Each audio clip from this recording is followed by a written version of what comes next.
Hey there, welcome back to my channel. Today we have a very special case of radicular cyst in a pediatric patient. Now see, radicular cyst is quite a common odontogenic inflammatory cyst, but it occurs quite rare in the primary dentition. And if you haven't seen a case of radicular cyst and wonder how it is managed in the pediatric patient, then this video is for you. Hi, I am Dr. Neha, your maxillofacial physician and radiologist, and I talk about my special cases in this series of video. And today we have a case of radicular cyst in a primary dentition. In this video, you will learn how to diagnose and treat radicular cyst, what are the different radiological investigation required for coming to the diagnosis of radicular cyst, and also you will learn why it is important to start the management of radicular cyst as soon as possible in the pediatric patient. This is my patient who is 7-year-old male. His parents reported that he has painful swelling in the lower left back region of the jaw since 15 days.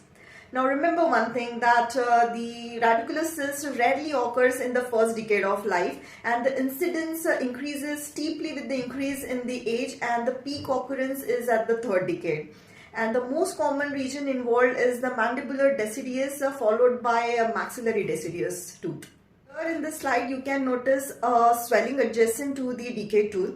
The swelling is well circumscribed with normal colored mucosa. There is no sign of bleeding, pus discharge or any sign of sinus tract formation.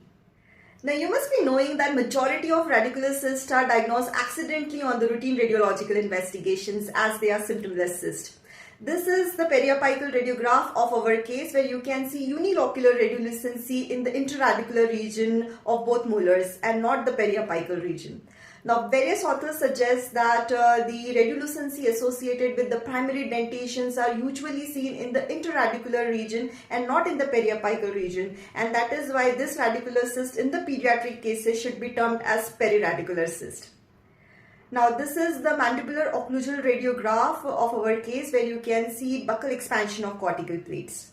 Now remember one thing, that the periapical radiolucency of primary dentition radicular cyst can be misdiagnosed as periapical granuloma or dentigerous cyst associated with the corresponding permanent teeth. And you can rule out this possibility by knowing the fact that the dentigerous cyst is characterized by well circumscribed border, unilocular radiolucency, and they are present in the pericoronal region of unerupted permanent teeth.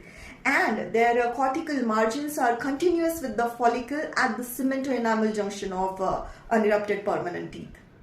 Coming to the treatment part, our treatment plan comprised of extraction of primary involved teeth and enucleation of the cyst. Other conservative and effective measures can also be used, like marsupialization followed by placing a resin tube in the alveolar socket after the extraction of primary teeth. The specimen was sent for histopathological examination, and the reports were suggestive of radicular cyst associated with the primary dentition, and the lesion was composed of fibrous connective tissue infiltrate in the cellular parts by chronic inflammatory cells, and the cystic cavity was lined by thin stratified squamous epithelium, and there were no sign of malignancy. Now remember that histologically there is no major difference between the cyst of primary or permanent teeth, except for the scarcity of cholesterol crystal slits in the cyst associated with the primary dentition. So this is the post-operative picture taken after 7 days, where you can see a sign of healing in and around the extraction socket. And this is the picture taken after 1 month, where you can appreciate complete healing of the lesion. So that's it, folks. That was all about my case, which was a radicular cyst in the pediatric patient, which was also a rare one. If you want to see more such interesting cases, do visit my channel. I will meet you in my next video. Till then, you take care of yourself.